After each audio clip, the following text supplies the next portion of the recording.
ও মা, কি রান্না হবে সন্ধ্যাবেলায়? এই মাছ ভাজা আর ডিম ভাজা। কি বলো? আর ভাত আর ডাল, অনেক কিছু তো। আর ওই আবার ওই আমি হোস্টেলে শুধু ওই একটাই রান্না খাই, ভেন্ডি ভাজা মানে ঢ্যাঁড়স। কিন্তু তেল বেশি তো এখন। না, তেল আমি বেশি দিচ্ছি না, এই তো হালকা অয়েল ফ্রি যেন হয়, না হলে কিন্তু আমি আলাদাই রান্না করে শুরু করে দেবো। দেখ হয়েছে কিনা দেখ।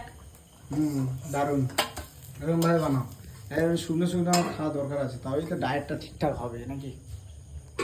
আর এই দেখো এর কি অবস্থা, এই বুঝি তোকে ভয় কি পাই। অবস্থায় ভয় পায়, আমি নতুন তো, ওই জন্য আমাকে দেখে একটু ভয় পায়। বুঝি বানাও তাহলে তাড়াতাড়ি, আজ তাড়াতাড়ি খেয়ে দিয়ে ঘুমিয়ে পড়বো। তোর দিদির মেয়ে পুচকি আর আমার মেয়েটা হচ্ছে পুঞ্চি। হ্যাঁ, আচ্ছা। পুচকি আর পুঞ্চি, এবার তোর বাবু সেটা ঘুরিয়ে মারে, শুধু পুঞ্চি। খালি বলবে পুচকি। আমি বলি আরে নাতনির নাম দিয়েছে আমি পুচকি, পুচকি পুচকি করে ডাকি, তুমি যে আমার মেয়েটাকে পুচকি বলো কেন? ওর নাম পুঞ্চি। পুঞ্চি এইটা পুঞ্চি, পুচকি ওইটা পুচকি। আর আচ্ছা। তোর বোনের ছেলের নাম পুচকো। ও, এইসব সব ওইরকম নাম। হ্যাঁ, আমি ওরকমই নাম দিয়েছি। ডিমের কাগজ ভাজাটা কর। সুন্দর, ডিমের ভাজা এক্ষুনি খাবো তো, খিদে পাইছে। ভাত।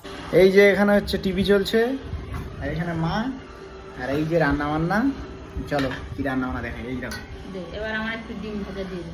এই যে মাছ, ডিম ভাজা নিলাম অর্ধেকটা, মাছও অর্ধেকটা। অল্প দেবে। এতটা খাওয়ার দরকারই নেই আমার। ওই কাঁচা লঙ্কা যদি না খাও আমাকে দিয়ে দাও, কাঁচা লঙ্কা আমার খুব দরকার। তুলে দে, কাঁচা লঙ্কাগুলো তুলে। কাঁচা লঙ্কাটা আমার খুবই দরকার। হ্যাঁ ঠিক আছে, ঠিক আছে, কাঁচা লঙ্কা ঠিক আছে। আর এখানে আছে ডাল, এটা তো ওবেলার ডাল নাকি? ঠিক আছে, এরকম ডালটা দুবেলা খাওয়া দরকার। ডাল রান্না করা খুব বিরক্ত লাগে, কেউ যদি রান্না করে দেয় তাহলে ঠিক আছে। ডাল খেলে তবে তো এটা হবে নাকি।